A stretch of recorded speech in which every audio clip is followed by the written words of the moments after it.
Pinagpalang umaga po sa bawat isa sa atin. Palakpakan natin ang ating Panginoon sa napakagandang umagang ito. Ika-23, tama ba ho? No? Ika-23 na ng unang linggo ng tinatawag ng Christ Strong Foundation. Amen po ba? At sama-sama tayo nag-celebrate noong nakaraang linggo. At purihin ang Panginoon dahil naging matagumpay ang ating anniversary. Amen ba? Amen! At anong buwan na po ngayon? Parang ang bilis no? Ilang araw lang no? Parang tinatawag na mga isa, paggising mo, March na. At kapag March, ayan ay buwan ng ano? Buwan ng tulog? Ay, sunog. Alam mo, si Tilori ay tinatawag na nasa barangay. Fire prevention man. Sa ibang mga tinatawag na pumapasok, yan ay buwan ng wika. Tama ba ako, no? Hindi ba? Tinan mo, August yun. Pasensya na, napuyat ako. Hindi. Pero akin pa rin, ang buwan ng Marso ay buwan ng pagmamahal. Parang hindi naman nag-amen ang lahat. Amen ba? Hindi naman naka-exclusive yan sa Pebrero, di ba? Sabi tapos na po yung buwan ng pagmamahal. Hindi natatapos ang pagmamahal ng Diyos sa atin. Amen ba?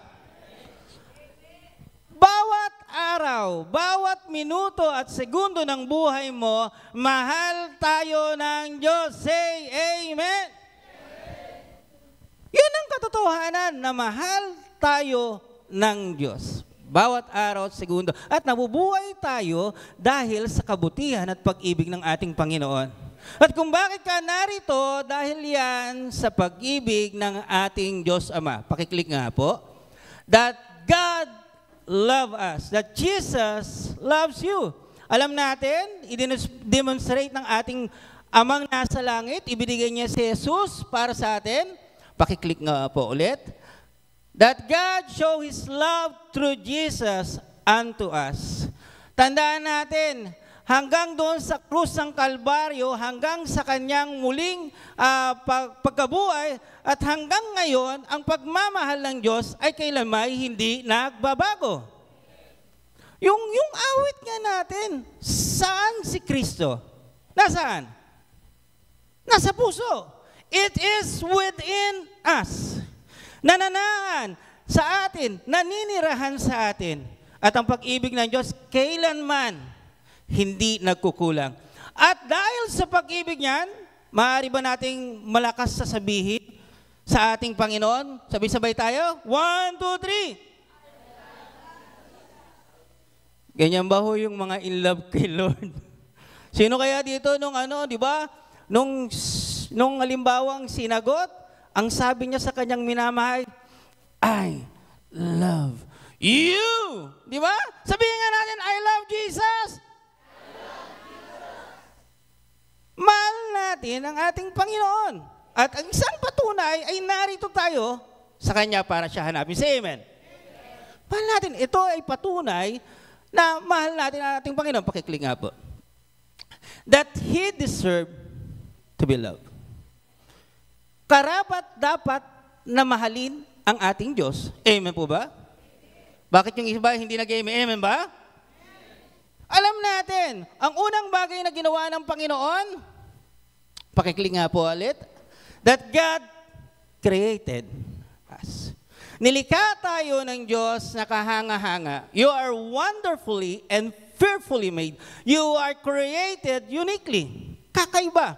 Ibinigay ng Diyos ang kanyang espiritu sa atin. At tanging tayo lamang ang may kulob yan. Hindi lamang yung kahanga-hanga. That God also save us. Iniligtas tayo ng Panginoon. Di ba? Ang ginawa niya, ang kanyang buhay ay ibinigay sa atin upang tayo ay muling magkaroon ng buhay na walang hanggan. Say amen. Ang naglilinis po ako doon sa aming garden, sabi ko, ang thinking natin agad, pag buhay na walang hanggan, langit. Tama ba? Yun ang una. Lugar na kung saan wala nang hirap, wala nang luha. Pero tandaan natin, ang unang create ni Lord ay hardin ng Eden.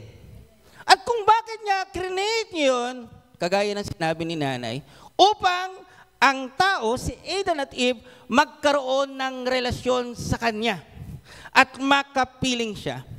Dahil yung buhay na walang hanggan ay isang lugar na kung saan kapiling natin ang ating Diyos, walang hanggang natin siyang mamahalin. Say amen. Walang hanggang natin siyang pupurihin. Say amen. At walang hanggang natin siyang paglilingkuran. Say amen. At ito ang ibinigay sa atin. Hindi lamang yun that God bless us. Dahil sa ating Panginoon, pinatawad ang ating mga kasalanan, sinulat ang ating tinatawag ng pangalan sa aklat ng buhay. Ano po ba ang pinagpapala ng Panginoon? Ibinilang tayong sambahayan ng Panginoon. Ano po ba? Tinawag tayong anak ng Diyos. Ginawa tayong banal. Kung iisa-isahin ko, kulang yung 2 oras. Kulang yung kalahating sa biyayang tinanggap mo sa Panginoon. Say amen. That God provide all our needs. Tingnan mo yung katabi mo. Tingnan mo sinabi na nanay that God provide all our needs. Diba? Wala naman ditong namatay sa gutom. Meron ba? Huwag mo nang tingnan yung katabi mo. Kasi yun, diba, tanda ng sobra-sobra sigurong busog. Ay, hindi naman. Tanda yan ang pagkapalat biyaya ng Panginoon. That God blesses us. Kung mauunawaan, sabi nga, di ba, hindi natin kayang unawain ang laki at lawak ng pag-ibig ng Diyos sa atin. Dahil hindi naman tayong karapat-dapat talagang tumanggap ng mga pagkapalat biyaya. Say amen. Bakit? Ako ay nagkakasala. Ako ay nagkukulang. Totoo lang, ang isa sa mga kasalanan ko ay hindi ako masyado talaga nakapag-prepara. Pero dahil sa biyaya ng Diyos, ako ay nakakatayo. Diba? Sa biyaya ka nabubuhay. At dahil kapag kalimbawang may mga taong tinatawag na nagkakulang, nagkasala sa'yo, marapat dapat mo bang mahalin? Sabi ng ilan, napapagod na ang puso ko sa pagmamahal sa'yo. Sawa na ako. Pero ang Diyos, kapag ikaw ay nagkasala, that God forgive us. Gaano kadakila ang pag-ibig ng Diyos sa atin? Gaanong totoo at wagas ang pag-ibig ng Diyos sa atin? Sabihin nga natin, I love you, Jesus. Mula sa ating puso sabihin natin, I love you, Jesus. Pero nung nakaraang preaching ni Mami Richie, ang tunay na nagmamahal ay may patunay. At nung na kami doon sa tinatawag na equipping, ang sabi niya, huwag lang magmahal sa pamamagitan ng pananalita. Makita ito sa gawa. Dahil yan ang ating context, pakiclick po. Oh, hindi, pangalawa pala. Pangalawang bagay kung bakit natin mamahalin ang Panginoon, that God expect us to love. Sino nga ulit natin ang ating Diyos? Tayo ay may relasyon sa ating Diyos Ama, say amen? At kung may relasyon tayo sa ating Diyos Ama, mga magulang, say amen? Inaasahan ng mga magulang na mamahalin siya ng kanyang mga anak. Even sa 1 John, binanggit din doon, na dapat ang mga anak ay nagmamahal sa kanyang ama. At pangatlong bagay, it is a great commandment. It is commanded. Kung bakit natin mamahalin ang ating Panginoon. So Mark 22 verse 37, sinabi doon that love God with all your heart, with all your mind, and with all your soul. Ang ating context po ay unang Juan 3 verse 18, that do not love, wag lang magmahal in words or speech, but love in action and in truth. Sa iba pong translation, ang uno 1:3 verse 18, gustong-gusto ko po itong sinabi ng Panginoon. Kung ang 3:18, mga anak ng Diyos, amen? Ang pagmamahal natin hindi dapat puro salita lamang o daldal. Dapat magmahal tayo ng totoo, yung nakikita sa mga ginagawa natin. Ngayon ay ire-remind tayo ng Panginoon at palalanin. Dahil ang ating pamagat, ito ay kanyang salita, that showing our love to God. When we say show, it is to display, to demonstrate, to exhibit. When we say show, ano bang ibig sabihin? Ipakita, ipadama. It is visible when we say it is show. How we show our love to our God. Lahat tayo ay yumuko at manalangin. Dakila ka sa aming mga buhay, aming amang nasa langit. Tunay ngang lubos ang aming pasasalamat sa iyo dahil tumanggap kami lagi, Panginoon, ng iyong dakilang pag-ibig. Kailan may hindi ka nagkulang sa amin? Ginabayan mo kami, iningato mo kami, iniabot mo ang aming pangangailangan, Panginoon, kagaya ng iyong pangako sa amin na kailan may hindi mo kami iiwan ni pababayaan man. Saan dako kami pumunta at anuman ang aming ginagawa, ay ginagawa namin ito para sa iyong kalwalhatian lamang. Para mapapurihan ka, para ipadanawa namin ang pag-ibig namin sa iyo, Panginoon. Ikaw ay unang nagmahal sa amin. At walang sino man at anumang makahihigit pa sa pagmamahal mo, kagaya rin ng iyong salita, walang makapaghihiwalay sa pag-ibig mo, O Diyos. Tunay ngang maraming salamat, hayaan mo na ikaw ang siyang magsalita. Sinabi rin ng aming Panginoon Jesus, not my will, but your will be done, Lord. Hindi ang aking kalooban, kundi ang kalooban ng Ama ang siyang mangyari sa umagang ito, Panginoon. Hayaan mong buksan mo ang aming puso't isipan. Tunay nga, Panginoon, hindi lamang kami sa tinapay na bubuhay, kundi sa iyong salita, Panginoon. Makikinig kami sa iyo, Panginoon. Ang aming pakikinig ay tanda ng aming pagsamba at pagrespeto sa iyo. Ang anumang gawa ng kaaway ay winawaksin namin, pagkat ang kapangyarihan ng pangalan ng Panginoong Yesus ay tunay ngang mananagumpay. Maraming salamat. Sa iyo lang ang aming papuri, sa iyo lamang ang aming pakikinig, sa tanging Diyos na nagmahal ng wagas at totoo sa amin. Ang pangalan mo lamang, Panginoong Yesus, ang aming itataas. Luwalhati sa iyo magpakailaman, lahat ay magsabi ng Amen. Palakpakan natin ang ating Panginoon. Yung palakpak kay Lord.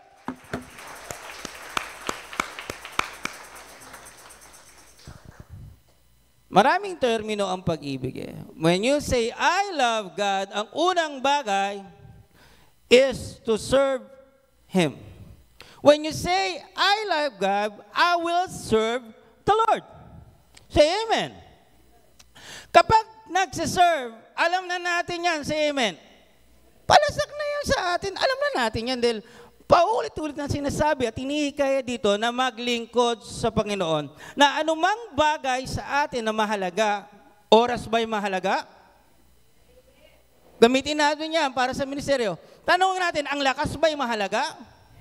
May mahalaga. Ang ating pera ba'y mahalaga? Pero kapag kinokonekta yan sa ministeryo ng Panginoon, ang Diyos ay natutuwa. Say Amen. Sinabi sa Hebreo, pakiclick po 2 beses, Hebreo 13 verse 16, that do not neglect to do good and share what you have. Dahil alam kong ikaw ay may mga bagay na ibinigay ng Panginoon para ipaglingkod sa Kanya, at sinabi doon that this sacrifice is pleasing unto God.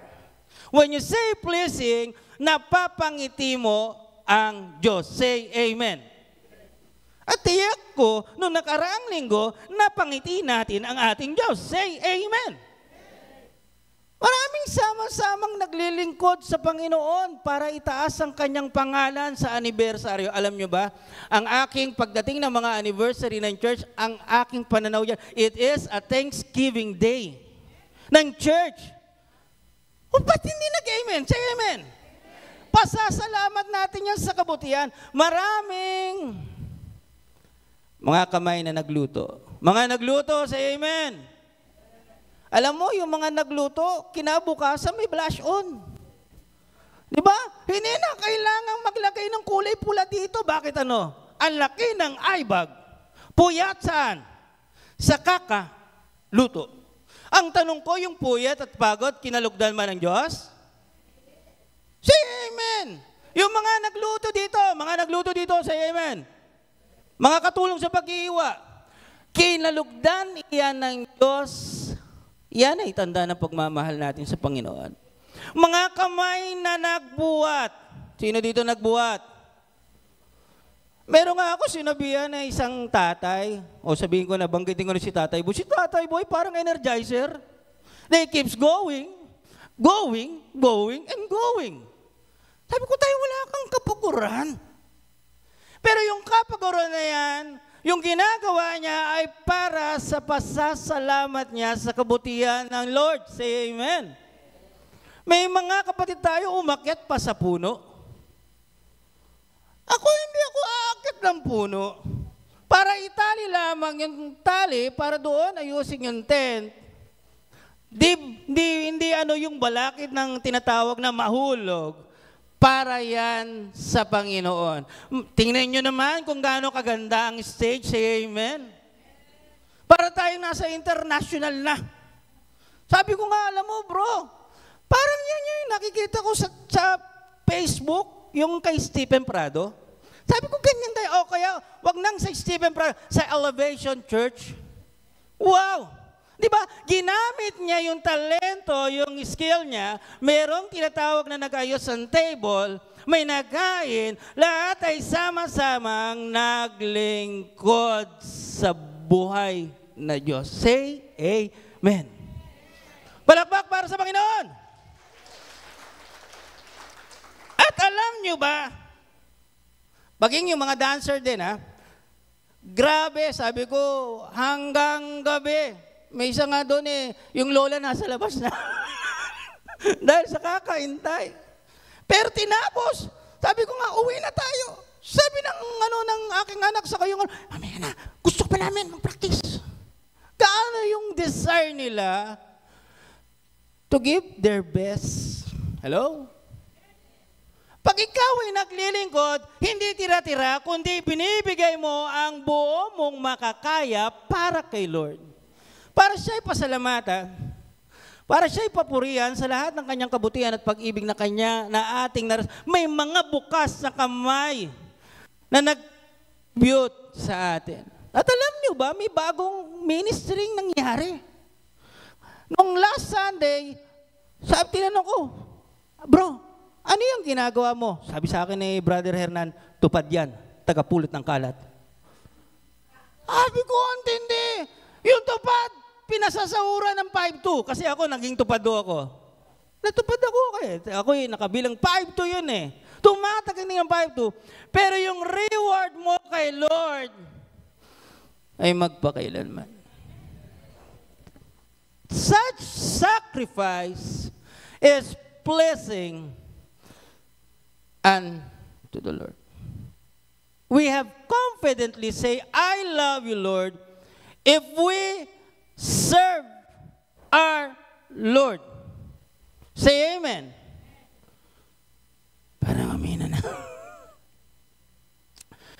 Hindi ka pwedeng magmahal na hindi ka naglilingkod. Pwede kang maglingkod in spite of your salary at hindi sa pagmamahal. Pero hindi pwedeng nagmahal ka na hindi naglilingkod. Say amen. Pinaalalahanan tayo ng Panginoon. Ang lahat ng bagay na ibinigay ko sa iyo, lahat yan nanggaling sa akin.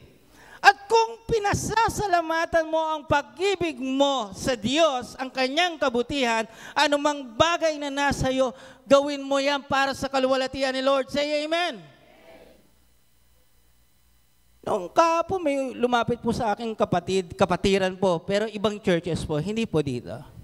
Ang sabi niya hindi na ako ma-attend ng church at hindi na rin ako naglilingkod sa Panginoon. Nalungkot po ako kasi siya ay umaawit at siya ay gitarista. Sabi ko, Bakit? Hindi ako nagmamarites, ha? Kasi siya, sinabi niya lang, yung kanyang naging karanasan. Kasi yung aking kapatiran, masyadong magaspang ang ugali. Ouch. Wala yan dito. Say amen. Yung bang pagpunta niya pa lang, ang mukhay sa halip na nakaganon. Nakasambakol. At hindi lang yun. Nung siya ay nag-serve kay Lord, sinabihan pa siya ng hindi magandang salita. Sabi ko, normal yan sa naglilingkod sa Panginoon. Say amen. Normal.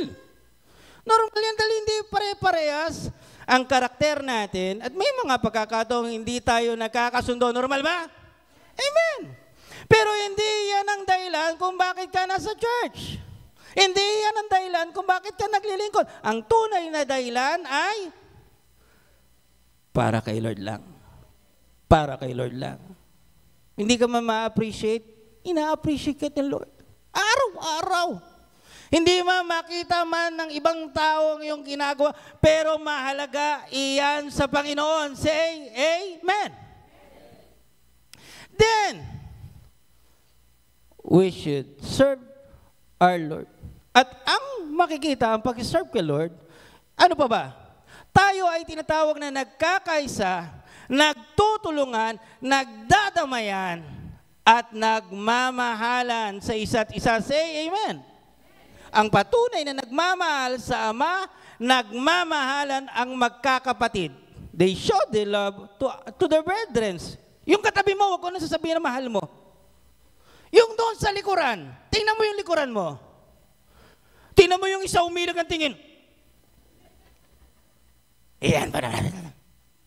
Diba? Yung kabila sa kanan, mahal mo ba yan? Sa kaliwa, mahal mo ba yan?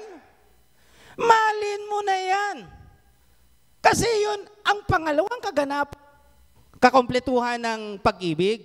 You shall love the Lord with all your heart, with all your soul, with all your mind, and love your higit. Ask yourself. Diba? Dapat mahalin ng kapatid. At sinabi doon, makikilala ko kayong disipulo kung kayo ay nagmamahalan saan? Sa isa't isa. Kaya sinabi ko sa kanya, matuto kang magpaumanhin. Kausapin mo yung kapatid mo para kayo ay magkasundo. Magmahalan sa isa't isa, mga magkakapatid sa CSF. Say amen. Patunay yan na nagmamahal tayo sa Panginoon. Minamahal natin ang Panginoon. Kaya ito yung paalala sa atin. Di ba? Ano po ba ang paalala sa atin? That you shall love others. Alam mo, dapat ang topic namin, kasi sabi ko nga sa Carla, alam mo, ang topic ngayon, doon sa kids nung nakaraan, dapat ay mabuting Samaritano. Sabi niya, ang haba nun. Diba? Sabi niya, ang haba nun. Ang mangyayari, pag kami nag-presentation, diba? Ang isang pagmamahal, marunong ka magpaubaya. Sige na, ano bang gusto mong topic, kako? Sabi niya, nawawalang tupa, maikli. Kung bakit ko sinabi, dahil, tandaan natin, kung bakit lumapit ang tao sa Diyos, dahil nakita ng tao ang pagmamahal ng Diyos. Amen. Yung kapangyarihan ng pagmamahal nag-a-attract sa tao. No, ako ay bago po sa pananampalataya, hindi ko maintindihan ng pagkakapatiran. Sino nagkakaintindi ng pagkakapatiran dito? Na ikaw ay kabilang nasa sambahayan ng Diyos. Sino ikaw, naiintindihan mo? Yung bago yung kasama ni Kuya Bong? Hindi ko maintindihan. Dahil ang intindi ko lang, kapag ako, kasi pinasulat kami noon, at nabaptize kami noon, ako na ay miyembro ng isang church. Tama? Pero hindi ko maunawaan kung ano ang sambahayan ng Diyos at pagkakapatiran. Naunawaan ko lang nung nadama ko at nakita ko doon sa mga taong naroon sa paligid ko. Say amen. Meron ho sa akin nagtiyaga. Lagi kong sinasabi ito, nagtiyaga. Nasa, ano po ako noon, nasa gitna ng pagsusugal ng pusoy. Sabi sa akin, Kuya Andrew, mag-Bible study tayo. Nagtiyaga siya sa akin. Kailangan lang si Ate Tess yun, sa kabataan namin. Meron sa aming nagbukas ng pinto. Yung bang laging nakangiti, kahit maguluman yung bahay nila, guluhin man ng bahay, nakangiti pa rin. Kasi meron di ba, pag pumasok ka dun sa tahanan, tapos pag upo mo lang, nakatingin agad. Di ba? Good yun eh, welcome back. Merong tengang nakikinig kapag ikaw ay umiiyak. May nagpapayo. May tumulong sa pinansyal. At doon ko naunawaan na napakasarap pala sa sambahayan ng Diyos. Amen? Ang sarap pala sa pamilya ng Diyos. At yun ang sinasabi natin sa atin ng Panginoon. Paanong mauunawaan ng Diyos? Paano maunawaan ng iba kung hindi nating i-display ang pag-ibig ng ating Diyos? Say Amen. Sino ni-rebuke ng Panginoon sa mabuting Samaritano? They are Pharisees. There are Sadducees. There are priests, Levites. Taong simbahan? Taong simbahan, say Amen? Taong simbahan. Pag anong tingin natin sa mga taong reliyoso? Laging nasa at tingin natin, mahal ang Diyos. Pero tanong ko sa inyo, sinong dumampot doon sa binugbog na parang patay na? Ang Samaritano. Ang tanong ko, nakakakilala sa Diyos? Parang sinabi ng Panginoon sa Matthew 5, dapat kayo mas kaibig-ibig. Yung mga hentil bumabati sa kapwa hentil. Yung mga tinatawag na tax collector, nagbibigay sa kanilang kakilala. Pero dapat kayo mas, dahil perfecto ang Diyos. Ang hinanap ko, sinabi doon, be perfect. Hindi sinabi doon na maging ikay perfecto, but be kind and lovable upang makilala ang Panginoon sa buhay mo. Say amen. Salamat sa Panginoon dahil itong church na ito, bukas ang pinto sa kahit sino mang tao. Say amen. Palakpakan natin ang ating Panginoon. Noong nagbibigay kami ng candy, sabi sa akin ng bata, Kuya Andrew, huwag niyong bigyan yan. Sabi ko, bakit? Badyaw po yan. Sabi ko, lapit. Halika kako. Kuya Andrew, isang bata, Kuya Andrew, huwag niyong bigyan yan. Iba po ang relihon niyan. Lapit. Dahil kailan man hindi nagkatangi ang Diyos? Kahit sino ka man, kahit ano ka man, mahal ka ng Diyos. Palakpakan naman natin ang kahangangan Diyos.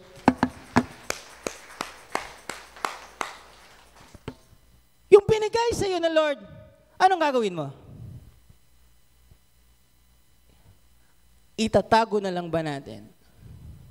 Tandaan natin, no, nagtago ng kanyang, tinatawag na alipin na nagtago ng kanyang talento. Nagalit ang Panginoon. But yung nagkonekta sa kingdom ni Lord, kinatuwa ng Diyos yan. Tapat at magaling na alipin. Makihati ka sa aking di ba? Kagalakan. Then, ngumingiti ang Panginoon kapag tayo ay naglilingkod sa Kanya. Say amen. For God is a just. Hindi niya kalilimutan. He will not forget. You show, sa ibang translation, trabaho, your works and your love na ipinaranas sa iyong kapatid. And even support sa mga leaders, hindi kalilimutan ng Diyos iyan. Kaya, when you say, I love you to the Lord, will serve you. Even the desire of the heart, may isa akong kapatid, diba, no? Gustong-gusto niya. Bigat ang puso niya dahil coming from Saturday at Sunday, may pasok siya. Ang Diyos ay nagmimilagro. binigay ang kanyang panalangin at ngayon, naglilingkod sa ating Amang nasa langit. Palakpakan nga natin ang ating Panginoon. Hallelujah! I love you, Lord. I will serve you. Ano pa ba ang sinasabi sa atin ng Panginoon? Then, I love you, Lord. I will obey you. Sino dito ang mahal ng Panginoon? Say amen! Handang sumunod sa Panginoon. Say amen! Ang sabi ni Lord, sumamba tuwing araw ng pananaman, linggo. Say amen! Yung malakas, say amen! Mahalin ang kaaway. Tinan mo, humina. Kung alam mo lang, Kuya Andrew, ang ginawa niya sa akin. Sa Matthew 5, di ba? Utos ng Diyos. Mahalin ang iyong kaaway. Sinabi doon, ipag-pray ang iyong kaaway. I-bless ang iyong kaaway. Patawarin ang iyong kaaway. Utos ng Diyos? Gagawin ba natin? Tinan mo, humina na. Amen. Kung minsan, pinipili natin ang mga utos na sinasabi sa atin ng Panginoon. Say amen. Sinabi ni Jesus, not my will, but your will be done. Love is not emotion. Uulitin ko, it is not only an emotion, it's not only a feeling. But biblical love, it is a decision. Amen. Decision. Tanong ko, kalooban mo o kalooban ng Diyos? Kalooban na. Decision to follow God's commandment. Sinabi doon, if you love me, you will keep my commands. John 14:15. At sinabi doon, the proof that you love God, you will keep my commands. Ulitin ko ulit ha. Not my will, but your will be done. Kasi kung will ko, yung kaaway ko, anong gagawin ko? Sasampalin ko siya ng kaliwat kanan. Para matauhan siya. At hindi lang yan, susungaling-galing ko nga yung bibig nun eh. Lagi na lang nagmamarites at popomyangin ko ang tenga. Kung will ko yun. Tiyak na sa kulungan na ako. Pero yung will ni Lord, ang sabi, love your, mahalin kahit ang pagkat ang utos ng Diyos ay mabuti at tama. Say amen. Laging tama. Gusto mo ba ng kapayapaan? Say amen. Mahalin ang kaaway. Bakit? Pag nakikita mo, di ba nasisira ang araw mo? Gusto mo ba ng tinatawag na na masarap na tulog? Anong gagawin? Mahalin ang? Gusto mo bang ma-stretch yung tinatawag na prayer mo? Mahalin ang? Gusto mo ba magkaroon ng magandang kalusugan? Mahalin ang? Tanong ko, mabuti ba ang utos ng Diyos? Mabuti. Sa amin po, lagi namin na-encounter yan. Yung kaaway, hindi naman sinasabi ng totally ng kaaway. Means, mga misunderstanding. Tama ba? Yung isa, tumitingin sa asawa niya, mahalin mo ang kaaway mo. Di ba? Misunderstanding tayo. Alam niyo ba, doon sa amin kasi sa opisina, nag-office po ako, may nagsabi sa akin, sinungaling daw ako. Teka, ba't ako naging sinungaling? Hindi lang yun, kinausap niya pa yung mismong amo ko. Sinabi niya na si Andrew ay nagsisinungaling, nagsasabi ng maling impormasyon with regarding ang pagpapatitulo pala ay shoulderin ng tinatawag na bumili. Dahil hindi niya sa akin sinabi yan. Sabi ko, ano? 15 years na ako nandito, 16 years na ako dito, at hindi ako pwedeng magsabi ng mali dahil masisira ang aming kumpanya. Hindi naman naniniwala yung amo ko, pero galit na galit sa akin, yung tinatawag na na nagkumuha ng lote. Pero hindi yun ang totoo. Ang ginawa ko, umano na lang ako. Pero kahit pa paano naiinis talaga ako. Sabi ko, gusto kong pumpiyangin eh. Sinungaling nga. Hindi ako sinungaling. Pwede kong gawin yun. Hindi ako sinungaling. Ikaw ang sinungaling. Pwede kong gawin yun. Pwede akong gumante. Pero hinayaan ko, sabi ko, darating din namang katotohanan. Ang katotohanan din, makikita yan. Dumating ang pagkakataon, yung kinuha niyang lote, ibinenta niya rin. At pupunta siya sa opisina. Dumiretso sa akin, tanong ko, kung ikaw ako, anong gagawin mo? A, wag kong kausapin, nek-nek mo. B, di ba? Di doon mo na lang ibenta sa iba, bahala ka sa buhay mo. O C, sabi ng Panginoon, pag ginawan ka ng masama, gawan mo ng in-entertain ko siya. Sige, kako, ano bang ano? Sige, imo-market yan. Sige, ano, ganyan-ganito. Napakagaling ni Lord, no? Even the enemy,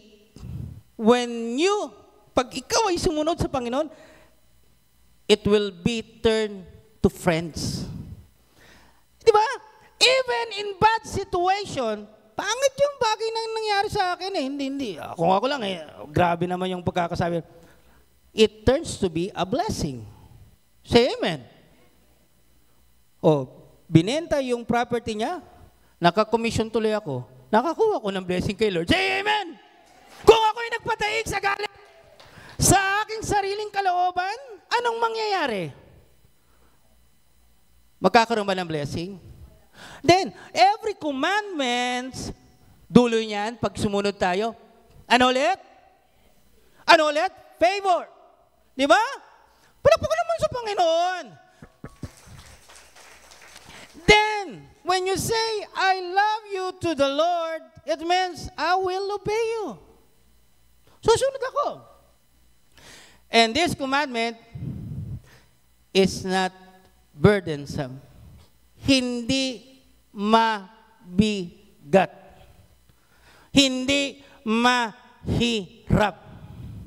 Diba, sabi ni Balagtas, ang mga nagmamahal, kayang akyatin kahit 7 bundok man, 8 ilog man ay kayang tawirin, dahil sa pagmamahal. Mahal ba natin ang ating Diyos? Then, keep His command. Pangatlong bagay, pakiclick po. Then, worship our Lord. W. Sabi doon sa Psalm, I will open my lips to the Lord, my mouth will declare the praises of God. Diba? Sino nagbabasa dito ng ano? Doon sa ilalim, sinabi ni Mami Rechi, sino ba ang nagigano? That our praises is the language of faith. That our praises is also the language of our love. Say amen. Ang sarap mag-worship sa Panginoon. Ang sarap. Di ba tayo, may mga relasyon sa isa't isa, say amen. Di ba kapag sinasabihan ka, alam mo, ang ganda mo. Sino dito nagniningning ang mata? Kapag sinasabi, alam mo, ang ganda-ganda mo. Meron akong kapatiran kapag tinabihan mo talaga namang, ganun pa. Di ba tuwan-tuwa yung puso? Alam mo, tinatawag na ang galing-galing mo. Yung aking anak na bunso, kapag sinasabi na ang galing mo, kita ko agad yung kasiyahan niya, nalaki yung butas ng ilong. Natawa, yan na naman, lumalaki na naman. Alam mo mga magulang, mga magulang say amen. Alam mo, it's just as simple,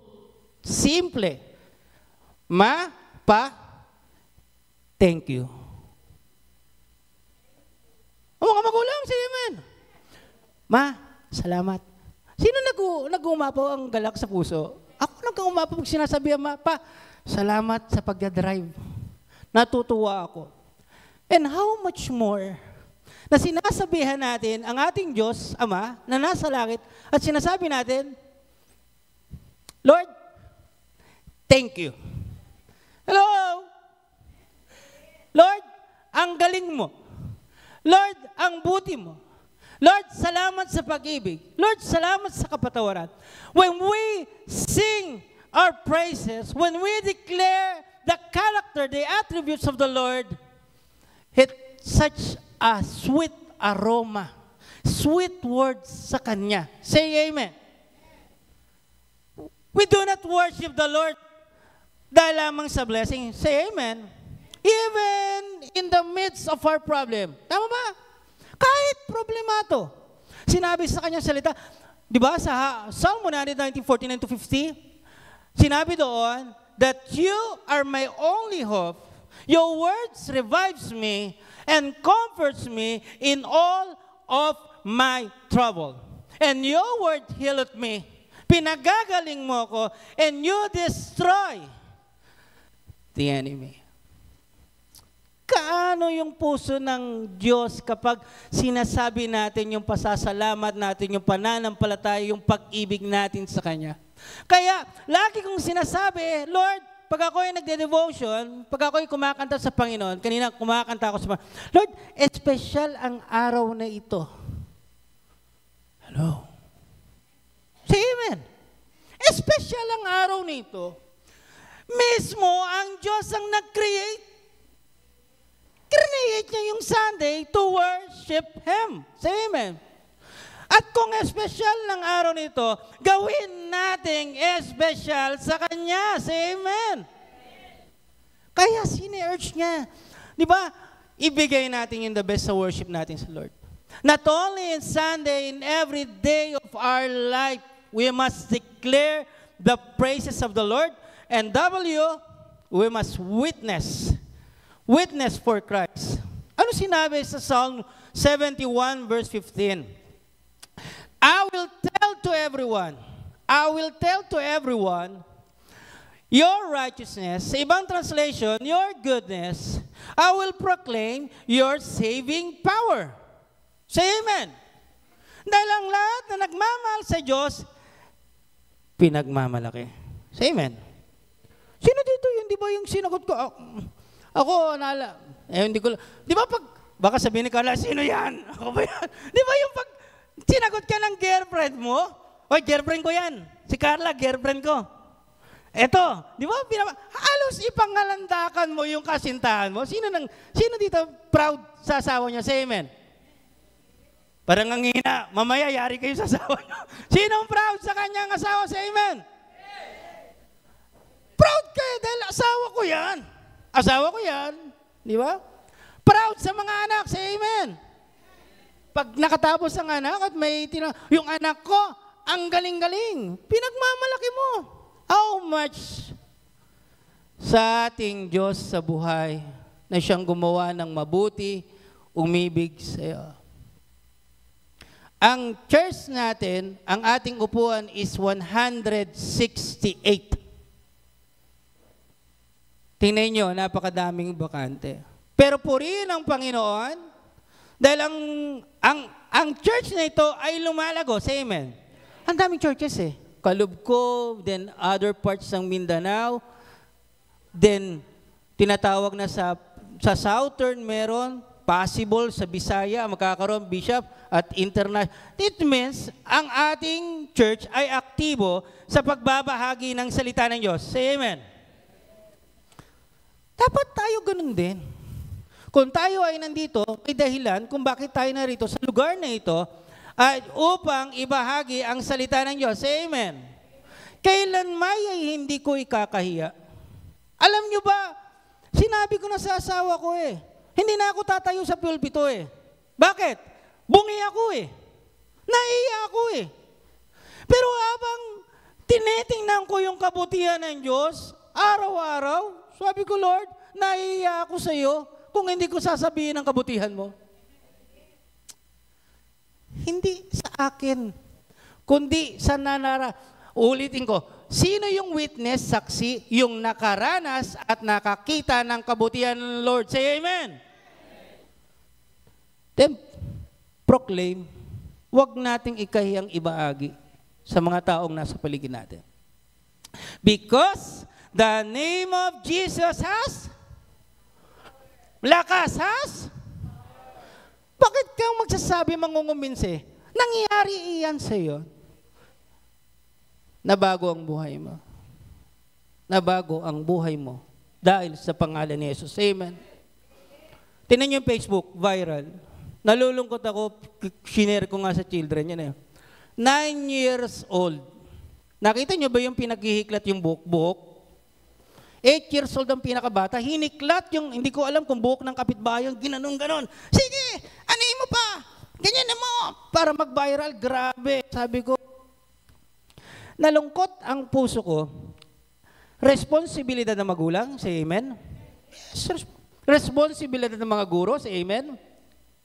Sabihin mo sa katabi mo, responsibilidad mo din.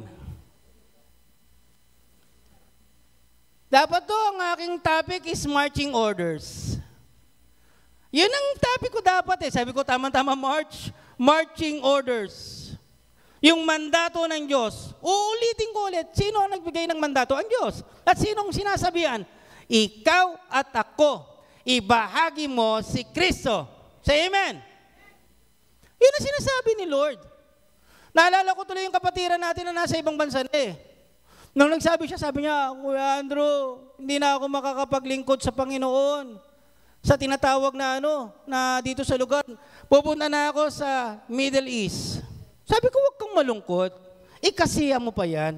Una sa lahat, medyo may edad ka na, binigyan ka ng pabor para makapunta sa ibang bansa. Diba? At pangalawang bagay, yung ministry, kahit saang lugar ka man, pwede mong ibahagi si Kristo. Say amen. Yung mga taga-OFW, say amen. At alam ko, ang puso mo ay sumuporta sa gawain ng Diyos. Ang mga OFW, sumusuport sa gawain ng Diyos. Say amen. May bahagi ka para ibahagi ang salita ng Diyos. Estudyante, batang-bata, anong ginawa? Nabunggulang. Anong ginawa ng isa? Kumuha ng Nakita niyo ba yung viral sa Rizal? Sinaksak? Ano mga edad ng mga sumaksak? 13, 12, 14. Tanong ko, responsibilidad ng magulang? Yes. Responsibilidad ng tinatawag na ng mga tinatawag ng teacher? Yes. At responsibilidad mo din. Pagkat kapag binahagi natin si Kristo, may kapangyarihan para makapagbago ng buhay. Say amen. At lastly, pwede mong mahalin ang ating Panginoon if we honor Him. Sinabi sa unang Korinto 10, verse 31, that honor God. Pakiklik nga. Whatever you do, do it for the glory of the Lord. Isama natin lagi si Lord sa ating buhay. Lahat ng ating ginagawa. Say amen. Pwede ba na nating mahalin ang ating Panginoon sa lahat ng ating ginagawa? Say amen? Kapag tayo manonood ng TV, bang pinapanood ay makalulugod ba sa Diyos ito? Tanungin nga natin ang ating mga sarili. Kapag tayo nagkukwentuhan, say amen? Yung mga sinasabi ko ba ay nagpaparangal ba ito sa pangalan ng ating Panginoon? Yung ating mga suot, say amen. Ito ba ay nakalulugod sa harapan ng Diyos? Yung ating pagsunod sa mga magulang, sa ating mga katrabaho, sa pagnanalita natin, sa pakikisama natin, kung lagi nating isinasama si Lord, napaparangalan at napapangiti ang Diyos. Checking nga natin ang ating mga sarili. Sige, tingnan nga natin. Pakiclick nga. We must show our love to God. S. Pakiclick una. S. Ano yung S? Serve God, serve others. Check ba ako yan? Ibinibigay ko ba ng buong buo ang aking paglilingkod sa Panginoon? Parang nag-iisa lang ang sumagot. Say amen! Ako, inirate ko, baka siguro kalahating ganun lang. Gusto ko maging tapat sa Panginoon. H, ino-honor ko ba si Lord lagi sa aking mga buhay? Ako, baka ganun rin ulit. Hindi ko maiangat. Ako ba ay buong-buong nag-o-obey kay Lord? Tino, pahina ng pahina. Ganun din ako. W, ako ba ay tinatawag na nag-worship kay Lord araw-araw? at ibinabahagi ko sa Kanya. Sino nagsabi dito na hindi ko nagagawa iyon? Sige, mag-aminan tayo. Hindi ko lubusang nagagawa yun. Itaas ang kamay. Itaas ang kamay. Sige, huwag maya. Itaas. Ako inaamin ko, Lord, hindi ko lubusang nagagawa yun. Yung buong best ko, hindi ko ibinibigay para ipadama ang pag-ibig ko. But still, God's love you. Kaano kabuti ang Panginoon? Hinihintay niyang muling ibalik natin ang alab ng ating pag-ibig sa Diyos. Say amen. Yun ang sinabi niya doon sa pahayag, di ba? Sa Ephesians, sa church. Hindi ka na gaya ng dati. Nung tinitingnan ko yun, sige, namnamin nyo, no? Hindi ka na gaya ng dati. Kung hindi gaya ng dati, nire-recall ba ni Lord lahat ng iyong ginagawa? Hello? Nakita ko yung anak ko, nagbabasa ng lubos ng Biblia araw-araw. Tuwa-tuwa ang Panginoon. Nakita ko yung anak ko, grabe mag-serve. Grabe, buong buo. Nakita ko yung aking anak, tuwan-tuwa siya na nagpapasalamat at nagpupuri sa Panginoon. Araw-araw, tinitreasure ni Lord. Kaya nung nasabi niya sa Ephesians, hindi ka na gaya ng dati. Ang tanong, inabundo na ba ang Efesos? Hindi! Doon siya ng remedy doon. Gawin mo ulit ang dati mong ginagawa nung una. It is a spoken love. Ulitin ko ulit. That the word of God, it is a spoken love to you.